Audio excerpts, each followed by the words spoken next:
Close to Myanmar's frontier with Thailand, where for 70 years ethnic Karen have waged war against the Myanmar military, a batch of cadets is graduating into one of the world's most enduring insurgencies.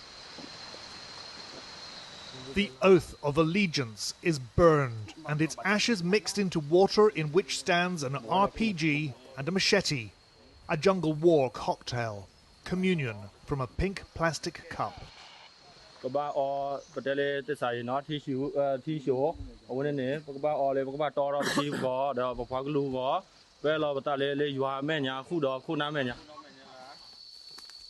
Since 1949, generations have fought in these shadowlands for the independent state of Kotule, the land without darkness. Myanmar forces, the Tatmadaw, have a forward position just on the other side of the hills surrounding this rebel camp.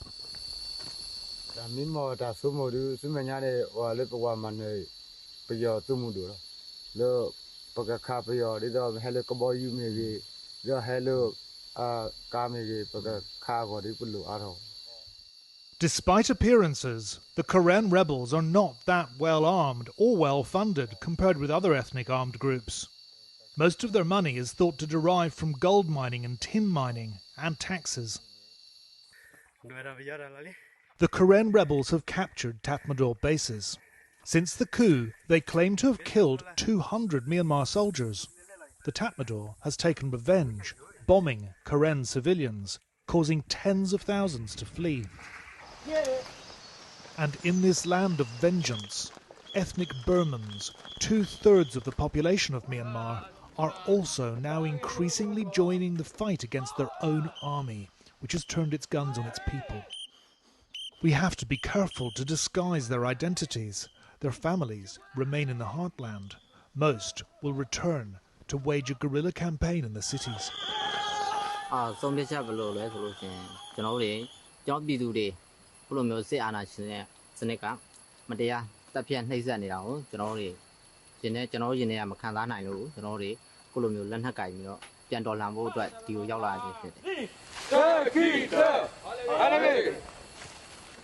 With a tattoo of his detained leader Aung San Suu Kyi on one arm and a map of his beloved, fractured land on the other, this 24-year-old says it's time for armed insurrection.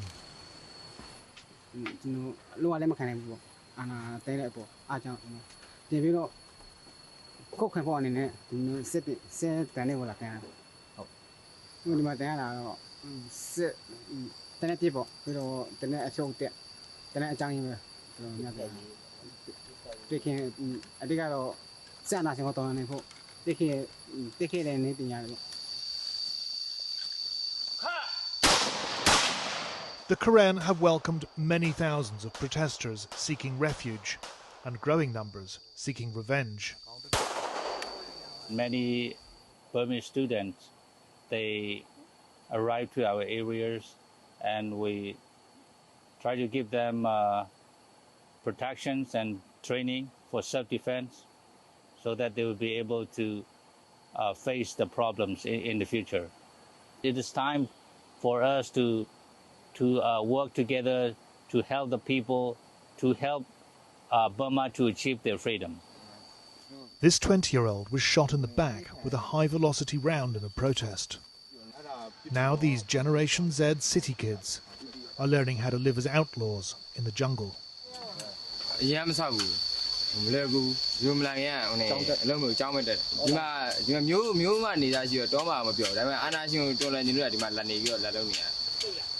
This 21-year-old truck driver saw one of his friends shot dead in a protest.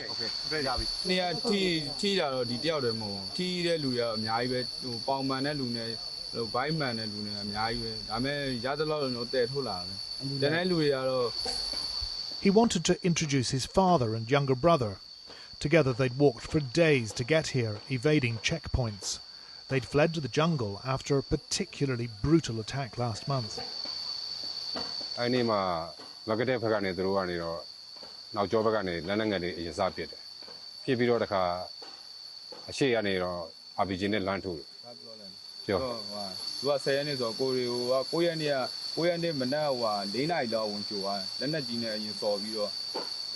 အကုန်လုံးပေါ့ထိုးခွင်းသွားတယ်ကျွန်တော်လူရဲ့အကြဆုံးများလူငယ်တွေလည်းချိုးပညာတတ်လူငယ်တွေအများကြီးပဲအဲ့လိုကြားတယ်ကိုယ်လည်းမခံစားနိုင်ဘူးပေါ့ကိုဒီနိုင်ငံရဲ့တန်ဖိုးရှိတဲ့လူငယ်တစ်ချိန်မှာဆုံးရှုံးသွားတယ်အဲ့လိုမျိုးဆုံးရှုံးသွားတယ် 4 months after the coup that shook Myanmar, battle-hardened insurgents are turning that precious youth into a nascent volunteer army. There are now 7,000 civilians undergoing training in Karen territory alone, learning how to fight with their heads and their hearts.